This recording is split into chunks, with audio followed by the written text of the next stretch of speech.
What if I told you that the magnificent mansions of the Victorian era, those symbols of the prosperity and confidence of the British Empire, stood not only on foundations of brick and stone, but also on the shoulders of people whom almost no one saw?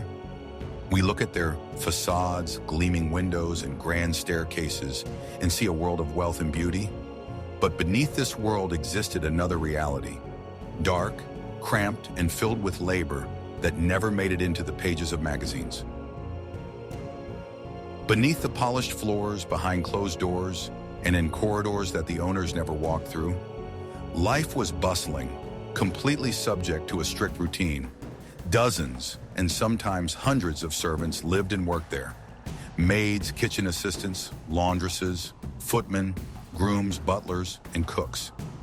Their day began before dawn and ended late at night, and their main task was to ensure that their work went unnoticed. Silence was their profession, and invisibility was their duty. Watch the video to the end to find out the true price of this outward glamour, why the lives of servants were one of the most strictly controlled and guarded secrets of the era, and how the invisible world under the stairs ruled the entire house much more strictly than any master.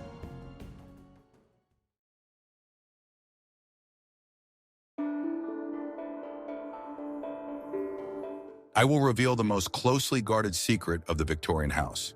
It was not just a building, but a complex living organism with its own nervous system. The masters were its brain, giving orders, but the servants were its blood, muscles, and senses, setting everything in motion. This system was not chaotic. It was subject to strict, almost military discipline.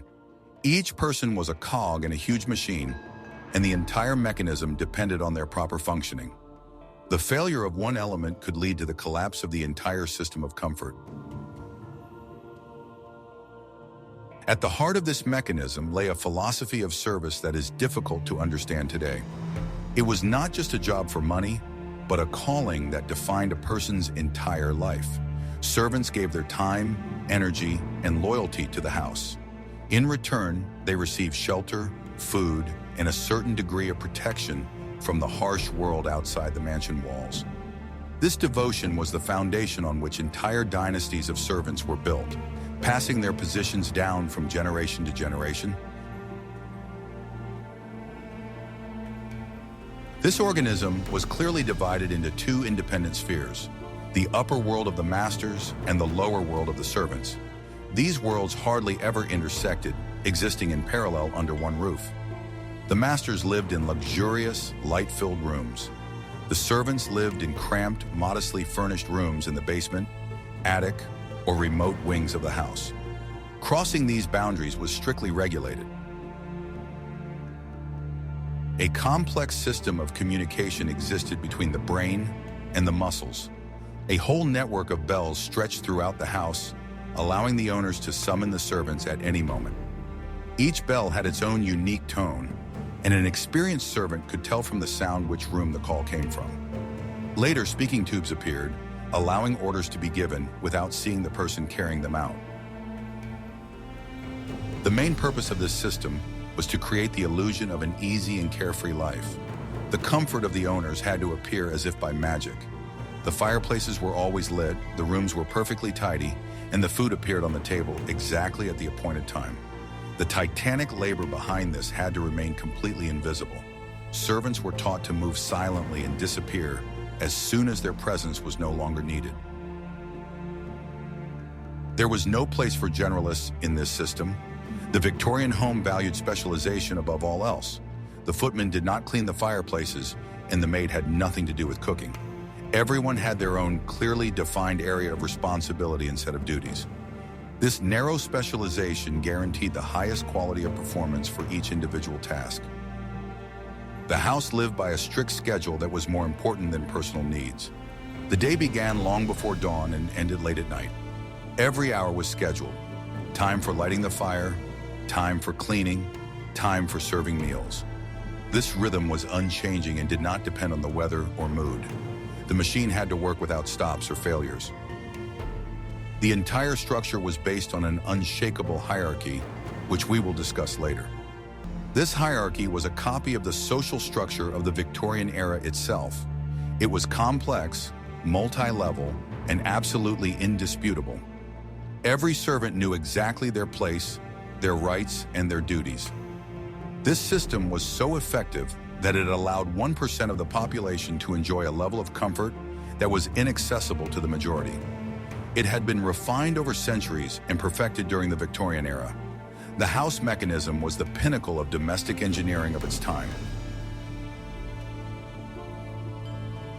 When studying this structure, one cannot help but wonder, was this system the pinnacle of efficiency and order, or was it a sophisticated form of slavery that deprived people of their individuality? Write what you think about this in the comments. And be sure to subscribe to the channel so you don't miss our next studies of complex social structures of the past.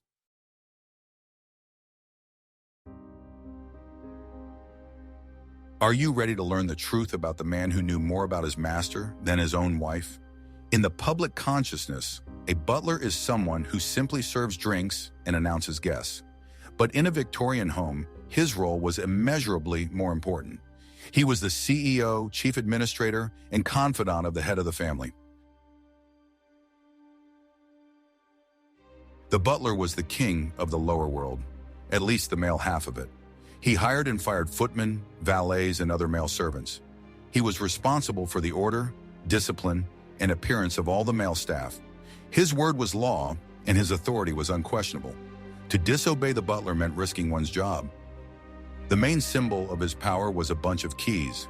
The butler controlled access to all the valuables in the house. He was responsible for the wine cellar, the silverware closet, and often even the master's study. This responsibility required absolute honesty and trust on the part of the employer. Loss of trust meant instant dismissal. The wine cellar occupied a special place among his duties. The butler did not simply store wine, he was its curator. He monitored the temperature and humidity, kept track of every bottle, and advised the master on the choice of drinks for dinner. The cost of the wine in the cellar often exceeded the annual income of the average person, which emphasized the importance of his role. His appearance was impeccable.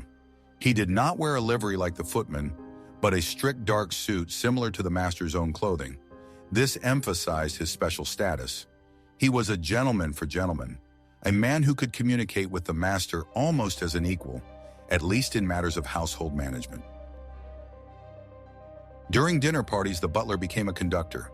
He did not serve himself, but directed the footman, standing behind his master. With a glance or a subtle gesture, he coordinated the serving of dishes, the changing of plates, and the filling of glasses. The success of the entire reception depended on his professionalism. He also managed the finances related to his sphere of responsibility. The butler kept expense books and purchased beverages and other supplies. He had to be not only an administrator, but also an accountant, reporting to his master for every shilling spent. This required literacy and mathematical skills.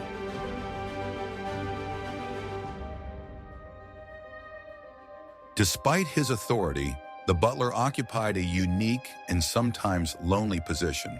He was no longer an ordinary servant, but he could never become an equal to his masters.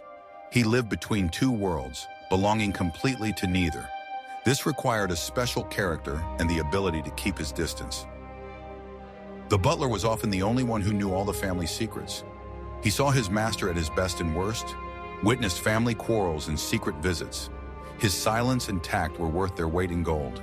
He was not just a servant, but the guardian of the traditions and reputation of the house. But what if I told you that the butler's power, however great it may seem, was nothing compared to the invisible war raging between the servants themselves? In the next chapter, we will reveal the secrets of the internal hierarchy, which was even more rigid than the division between masters and servants. Do you think the butler was a loyal friend to the family, or simply the highest paid and most informed observer in the house?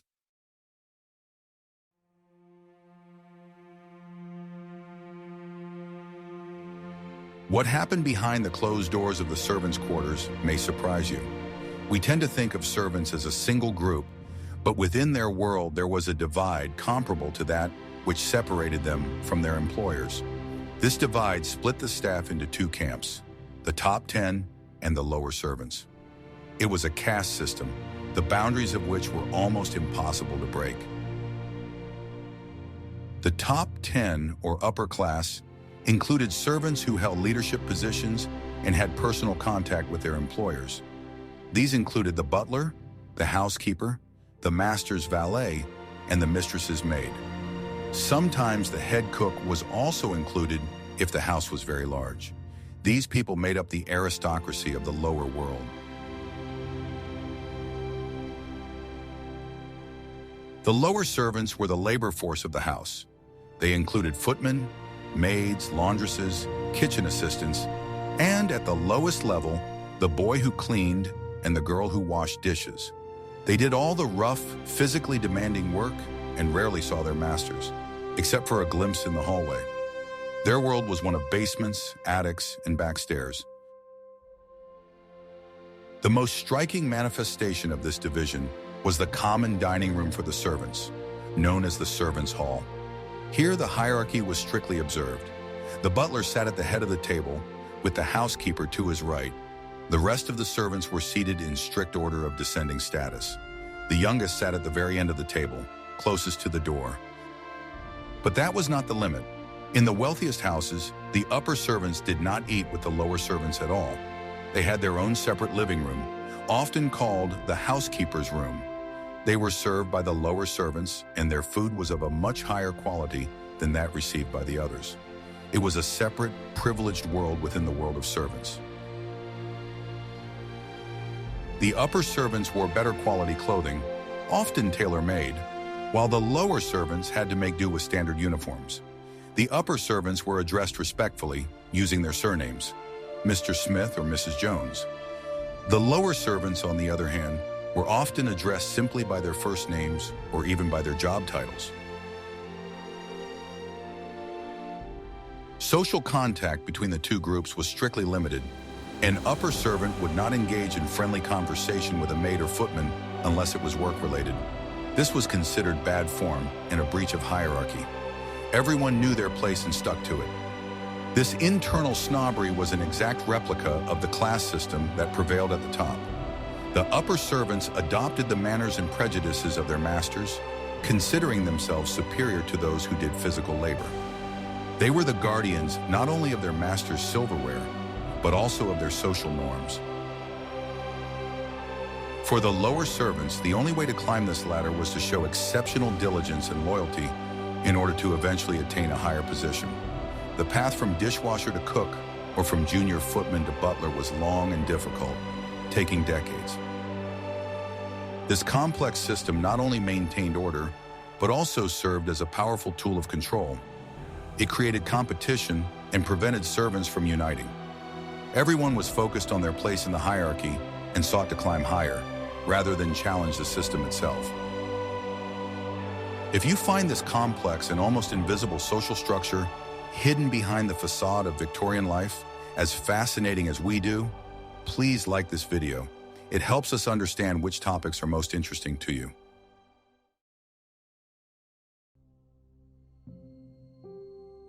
What if I told you that the real head of a huge house, responsible for its impeccable cleanliness and order, was often a woman whom the owners hardly ever saw? The housekeeper was the person who actually ran the house, and her power was as important as that of other high-ranking members of the household. Although the butler had control over the male servants, the housekeeper was the undisputed leader among the female staff. She was responsible not only for keeping things in order, but also for managing the staff, maintaining cleanliness, and organizing the work efficiently. She remained in the shadows, but her role in maintaining order and tranquility in the house was indispensable. If the butler was the king of the male servants, the housekeeper was their undisputed queen. Unlike other servants, the housekeeper had absolute authority over all the female staff and all aspects of the interior decoration of the house. Her word was law, and her strictness maintained order. Every glance she gave was important for maintaining discipline. All the maids, laundresses, and other women who worked in the house obeyed her instructions, and her control over every aspect of their work was indisputable. She was the link between the mistress and the servants, determining how the work in the house should be done. All authority over the female staff and the entire interior decoration of the house was concentrated in her hands. All tasks, from keeping the corridors clean to caring for furniture and textiles, were under her strict control. The housekeeper managed an army of maids and laundresses, and in some houses, even the kitchen staff. She not only assigned tasks, but also monitored their completion, checking that everything was done to the required standard and on time. It was a job that required attention to every detail.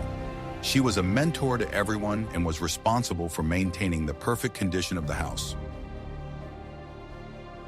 The housekeeper managed an army of maids, laundresses, and, in some houses, even kitchen staff, although the cook often retained autonomy. One of the housekeeper's main tasks was to manage the daily duties of a large number of maids and workers, as well as to monitor their discipline and behavior.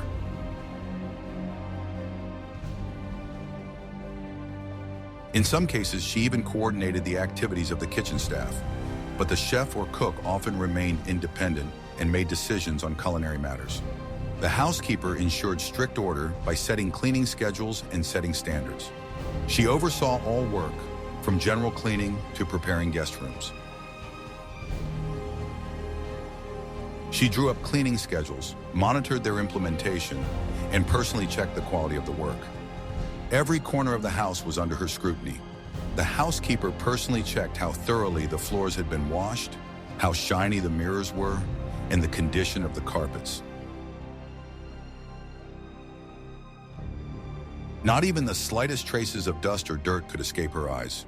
It was not just professionalism, but a demanding nature that made her a perfectionist. Everything had to be perfect. The houses where she worked were models of cleanliness and order. Not a single speck of dust could escape her stern gaze.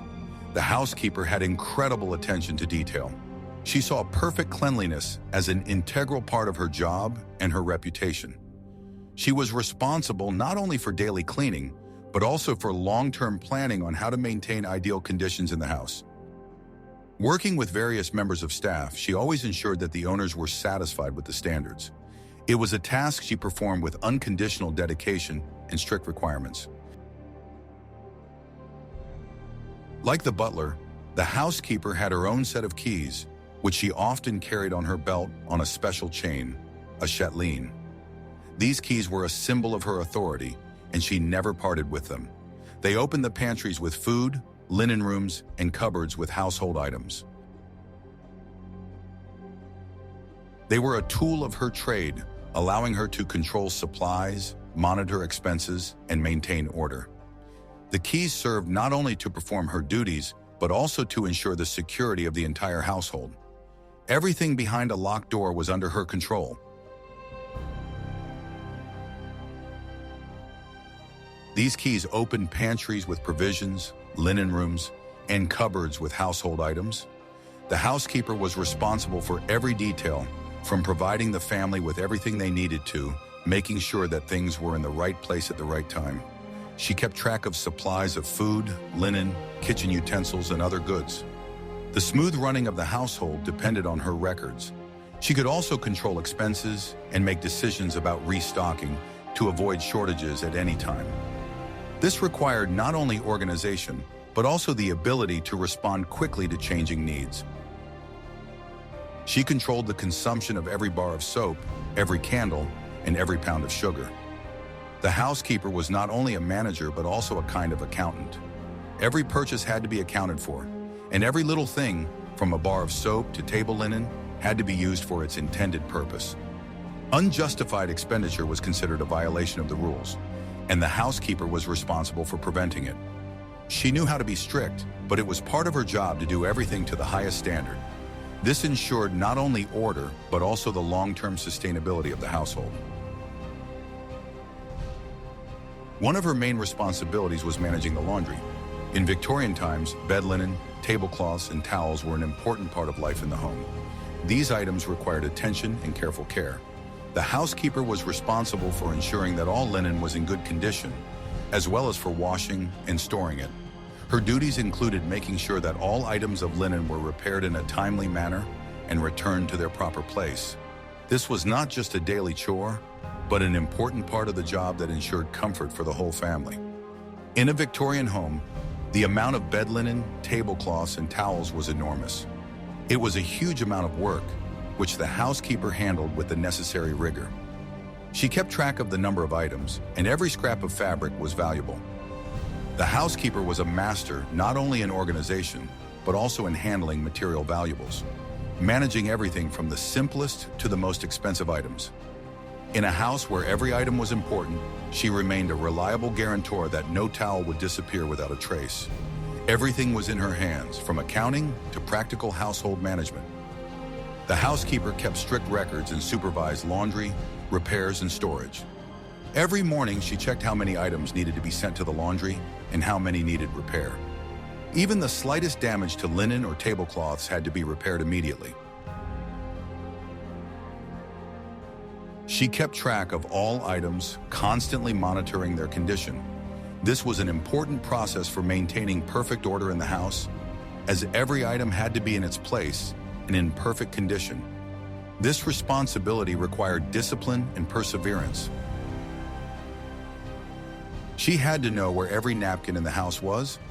It seemed like a small thing, but in the world of the Victorian home, every detail mattered. The housekeeper had to be aware of everything: how many napkins were in each room, where the clean linen was stored, and what items needed repair. This strictness and attention to detail were the key to her success. She was a woman who managed not only order, but also relationships within the house. For all the servants, she was a symbol of strict justice and responsibility. Her room, the housekeeper's room, was not just a place to live, but a real command center. In this space, the housekeeper kept all her records, organized the work, and received reports from the senior maids. It was not just a room for rest. It was her headquarters, where the entire internal life of the house was planned and controlled. Here she decided what work should be done first and who was assigned to which tasks. The housekeeper's room was a place where decisions were made quickly and efficiently, ensuring the smooth running of the entire house. Here she kept her account books, received reports from the senior maids, and issued supplies for the day. Every morning began with the housekeeper receiving reports from her subordinates, checking supplies, and organizing further work. Everything was recorded in her book, from the number of towels to the number of sweet pies eaten. This room served as her decision-making center, where every detail was in its place, and planning was the basis of efficiency. It was her world, a world where everything was under strict control. As we have already mentioned, the upper servants often gathered here to rest and dine. These moments, when the housekeeper could relax while meeting with important servants, were also important for her social status in the house. Despite all her strictness, the housekeeper was a person who was listened to and consulted with. Her room was sometimes used not only for work, but also for relaxation and socializing with other servants. It was important not only to maintain order, but also to be attentive to the mood of the team.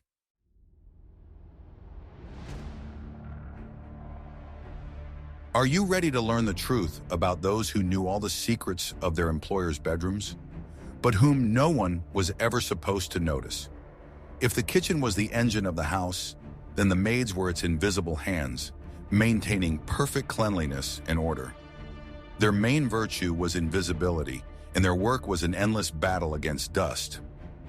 The maid's work was subject to a strict rule: never be seen by the owners. All the main cleaning was done while the family was having breakfast or leaving the house. If a maid encountered the owner in the hallway, she had to freeze against the wall, lower her eyes, and become part of the interior until he passed. There was a clear hierarchy. The senior maid supervised the others and was responsible for the most important areas, such as the master bedroom. The parlor maids were responsible for the formal rooms on the ground floor. The junior maids did the hardest work, which we will discuss later. The parlor maids were a separate caste. They were more visible than the others. They were responsible for serving tea, assisting the footman during dinner, and answering the doorbell. There were special requirements for their appearance. They had to be tall, attractive, and have clean hands.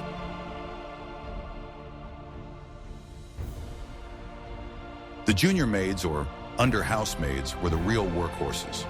Their day began at 4 or 5 in the morning. Their first task was to light the fireplaces in all the rooms of the house while the owners were still asleep.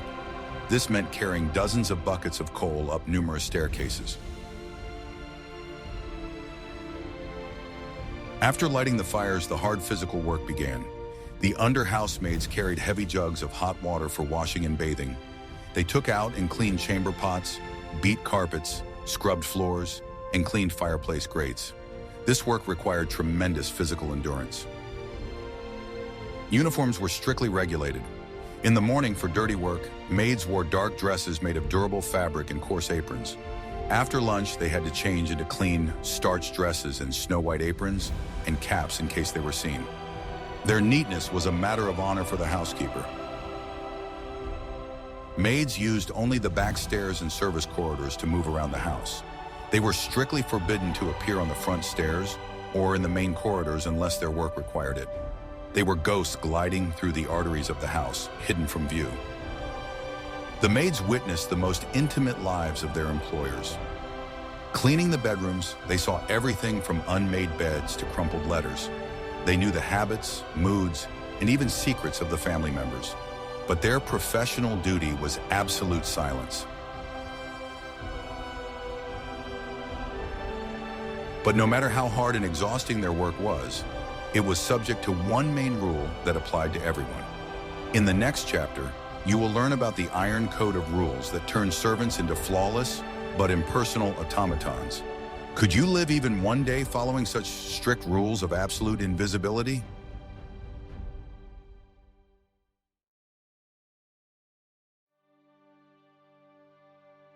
Life in a Victorian home was governed not just by a schedule, but by an iron code of rules. This unwritten but strictly enforced charter regulated every aspect of a servant's existence from dawn to dusk. Violating these rules, even in the slightest, could have disastrous consequences. The day began with the deafening ringing of a bell that woke the servants in the attics and basements. They had to be up at 5 and sometimes even 4 in the morning. Being late was unacceptable. Servants had only a few minutes to wash with ice-cold water, get dressed, and start their duties. The working day lasted from 16 to 18 hours. It was a continuous marathon of labor. There was practically no free time except for short breaks for meals, which also took place in a strict hierarchical atmosphere. Days off were rare, at best 1 day a month or half a day a week. The rules of conduct were extremely strict. Servants were forbidden to talk loudly in the house. Laughter, singing, or whistling were considered the height of impropriety. They had to move quickly but absolutely silently. Any knock or clatter was considered a professional mistake. Addressing the masters was strictly formalized. A servant could never speak to the master first unless addressed. Answers should be brief and to the point, using the formulas, "Yes, sir," "No, ma'am," "Yes, my lord." Looking the masters directly in the eye was considered insolence. Relationships within the team were also regulated. Junior servants had to address senior servants, such as the butler or housekeeper, respectfully, Mr. or Mrs., by their surname. The use of first names was only allowed among servants of equal or lower rank. Familiarity was not encouraged.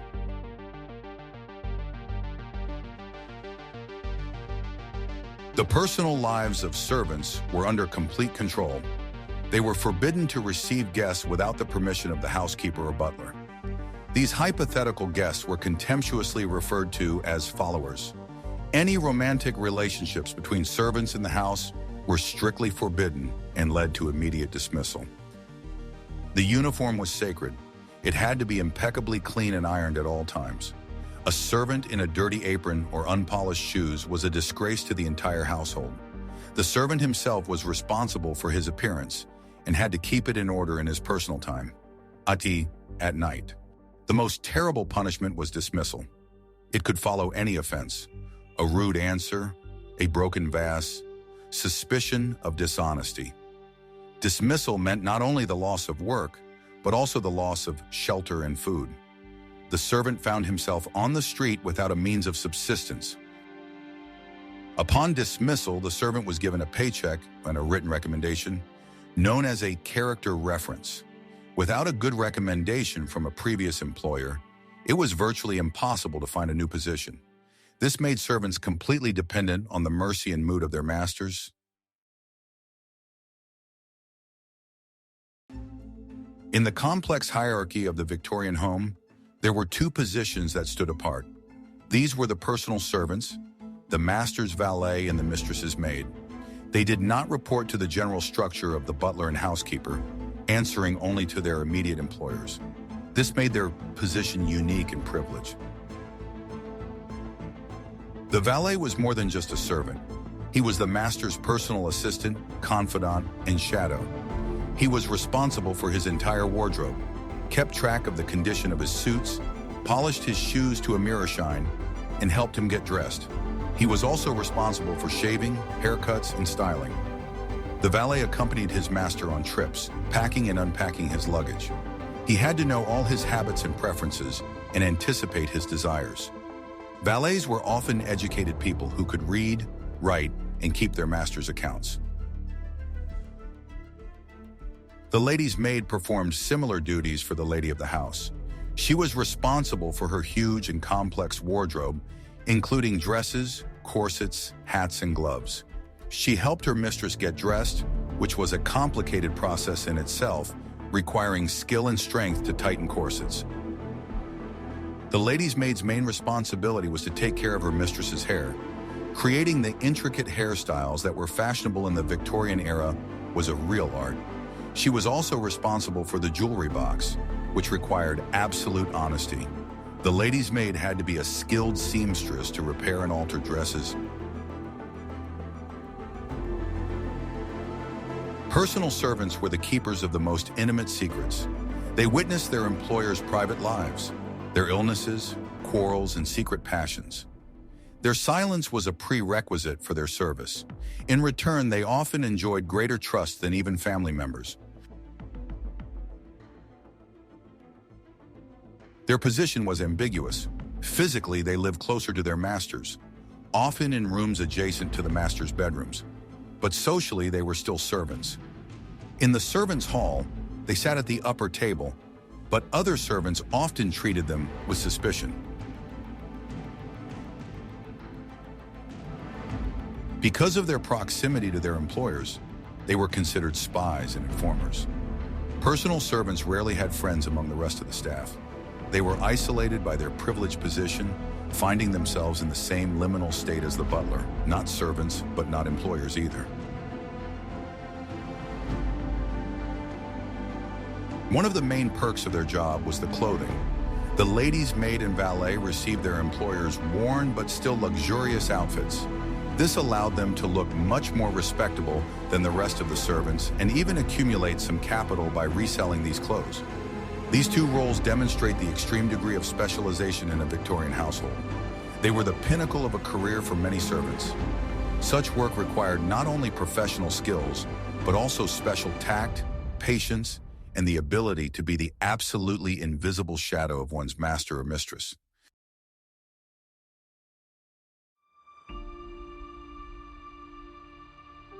The life of a Victorian servant was filled not only with hard work, but also with constant fears. These fears were part of everyday life and affected absolutely every aspect of a servant's existence.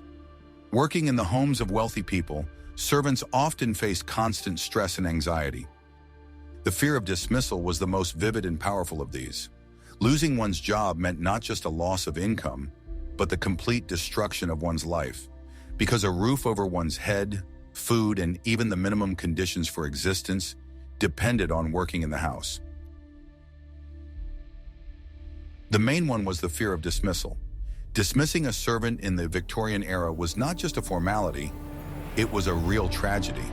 A servant could lose not only their job, but also the most basic things: stability and confidence in the future.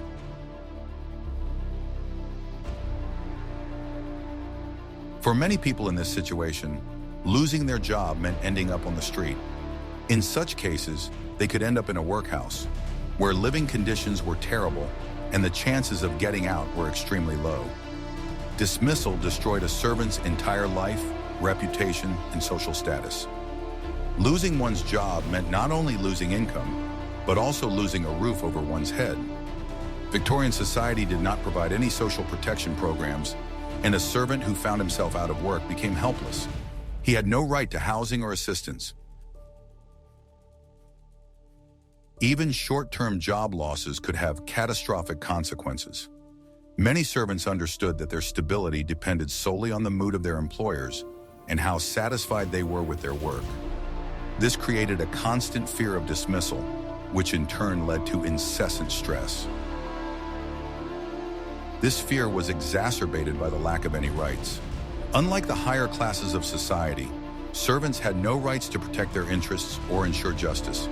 Their lives were completely dependent on the will of their employers, and even the slightest dissatisfaction could lead to immediate dismissal. Everything that happened in the house depended on the mood of the rich people and those who served them. The slightest mistake in a servant's life could collapse in an instant. All these factors exacerbated the feeling of complete helplessness and insecurity. A servant could be dismissed at any moment on the slightest whim of the master or because of a false accusation by another servant. Servants worked in conditions of constant vulnerability. All their actions and words were under close scrutiny. Even if the master was satisfied, there was no guarantee that the servant would keep his job. False accusations or a minor mistake could cost a servant his job. Even if he was not at fault, suspicion could permanently damage his reputation and career. This added extra stress and anxiety to the servant's life, forcing him to be on his guard. A broken plate, a careless word, a glance that lingered too long, all of these could be grounds for immediate dismissal. For a servant, this was commonplace. Even a minor mistake could cost him his job. In Victorian times, the responsibility was enormous, and every mistake had to be paid for. In the kitchen or in the bedroom, close to their masters or far from them, servants were always under surveillance. Any careless word or action was quickly noticed and immediately punished. This created an atmosphere of constant fear, where even the most innocent actions could be grounds for dismissal. Servants were especially afraid of accusations of dishonesty. In the world of servants, theft was the most terrible crime. No one wanted to be suspected of theft, as it meant not only the loss of their job, but also the loss of their reputation. If something disappeared from the house, the first person to be suspected was the servant. It was a social law. Servants were always suspected of dishonesty, even if there was no evidence. In the best cases, this could lead to dismissal, but in the worst cases, it could lead to more serious consequences. Theft was the most terrible crime in the world of servants. Even a rumor that someone might have stolen something permanently changed how others perceived that person. In the world of servants, honor and reputation were the most important values, and an accusation of theft was an almost indelible stain. Even if a person was acquitted, their career in respectable households was often over. It was not just a punishment, it was social ostracism. Constant suspicion deprived them of the opportunity to work for good families and often left them unemployed forever. If something went missing in the house, suspicion automatically fell on the servants. Servants were perceived as the most vulnerable and therefore the most likely victims of accusations. In this environment, there was a constant risk of being accused without guilt. Even if a servant had nothing to do with the missing item, their reputation often suffered. It was a social rule that subordinated servants to the status of those they served. Even the lack of evidence did not free a servant from suspicion. Even if guilt was not proven, mere suspicion permanently tarnished one's character and closed the doors to respectable homes. Suspicion of theft or dishonesty became a stigma that remained with a person for life.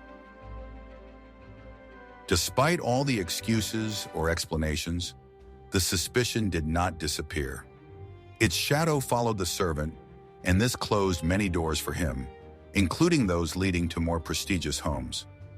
He became an outcast in the world of servants, and that was the worst punishment. Constant surveillance was another source of stress. In a Victorian household, servants were always in plain sight. Their job was to be invisible, but at the same time to constantly make sure that nothing got out of control. They were under constant surveillance by their employers, the butler, the housekeeper, and even other servants. It was a world where everyone watched everyone else, and mistakes did not go unnoticed. The constant feeling of being watched led to a constant state of tension. The servants were always in plain sight of the owners, the butler, the housekeeper, and other servants. In this atmosphere, no one could feel free. Even a small mistake or delay related to work became a reason for a reprimand. It was a world in which everyone was under close scrutiny, and even small deviations could cost them their reputation. Servants with no room for error were forced to follow the established rules. This created pressure and stress that inevitably accompanied their daily lives. Any mistake was immediately noticed and recorded. In this cruel world of Victorian servants, there was no room for weakness. The slightest violation of order was grounds for punishment. This observation was not only physical, but also psychological. Servants always knew that their actions were being monitored and that any wrong move could be grounds for dismissal or punishment. The constant presence of supervisors made the work of servants endlessly stressful and tense. This created an atmosphere of mistrust and tension, where everyone watched everyone else. There was always a feeling in the house that every gesture of the servants was being monitored, and this turned everyday life into an endless process of verification. It was a source of chronic stress for every member of the staff, as they knew that any mistake could be noticed and used against them. Servants were always in this psychological vicious circle where it was impossible to relax and feel safe. Everyone was under scrutiny, and no one could afford to make a mistake. Fear of the future was a constant companion, especially for women. Female servants, especially in Victorian times, had few rights or opportunities. Their lives were largely dependent on the will and desires of their employers. Working in the kitchen, the laundry, or as a maid, they constantly faced the problem of their future existence. The situation was particularly difficult for women when they had to decide whether to remain in service or leave it for the sake of their families. This choice was not easy, and many women felt trapped, unable to escape their situation.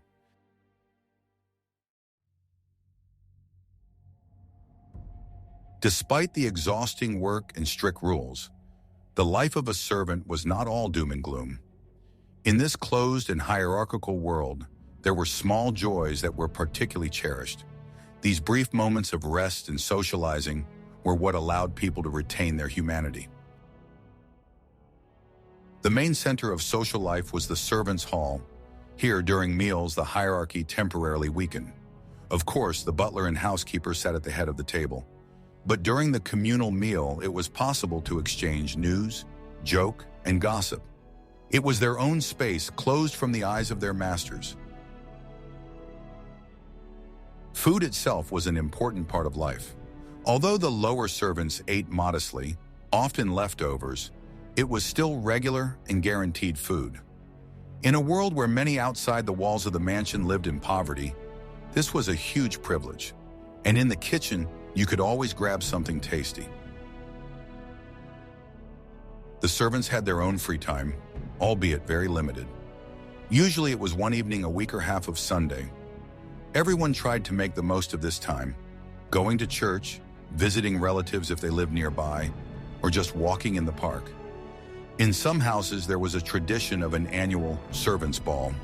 This was an evening when the masters and mistresses swapped roles with their servants for a few hours. The master could ask the housekeeper to dance, and the mistress could ask the butler. It was a short but important respite, a moment of shared fun. The friendships that developed between servants were strong. They lived side by side, shared the hardships of service, and supported each other. This corporate solidarity was especially strong among servants of the same rank. They endured reprimands from their superiors together and rejoiced together in rare praise. Small gifts from their masters were highly valued. At Christmas or other major holidays, it was customary to give servants small amounts of money or useful items. This was a sign of recognition of their work, which raised their prestige in their own eyes. For many servants, pride in their work was a source of satisfaction. They saw themselves not just as servants, but as professionals supporting the work of a complex mechanism.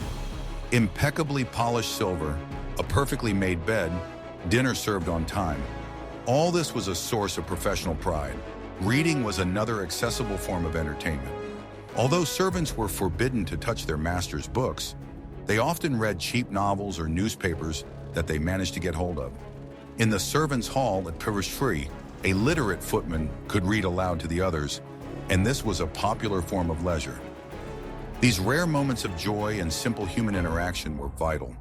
They allowed the servants to endure the monotony and drudgery of their daily lives. This hidden world, full of its own dramas, tragedies, and small victories, was just as intense as the one that unfolded in the formal halls above. We have lifted the veil on a world that was deliberately hidden from prying eyes. The great Victorian houses were not just buildings of brick and stone. They were complex social ecosystems built on the labor and silence of an invisible army of servants. This rigid hierarchical structure was the foundation on which the glitz and glamour of an entire era was built. The life of a servant was full of hardship, hard work, and fear, but it also provided shelter, food, and a glimmer of hope for stability. This system, which seems like a relic of the past to us today, shaped the lives of millions of people. It was a school of survival, professionalism, and iron discipline. The legacy of this world surrounds us today, although we do not always notice it. The modern hospitality industry and standards of service in hotels and restaurants have all grown out of the traditions and rules established by butlers and housekeepers of the Victorian era. Studying their lives helps us better understand not only the past, but also the present. What other hidden worlds of history would you like us to explore? Perhaps you are interested in the daily life of a Roman legionnaire on the border of the empire, the life of a medieval craftsman in a bustling city, or the secret life of pirates in the Caribbean. Suggest your topics in the comments and we will try to prepare our next issue on them. And of course, don't forget to subscribe to our channel so you don't miss new dives into the most interesting and little-known corners of history.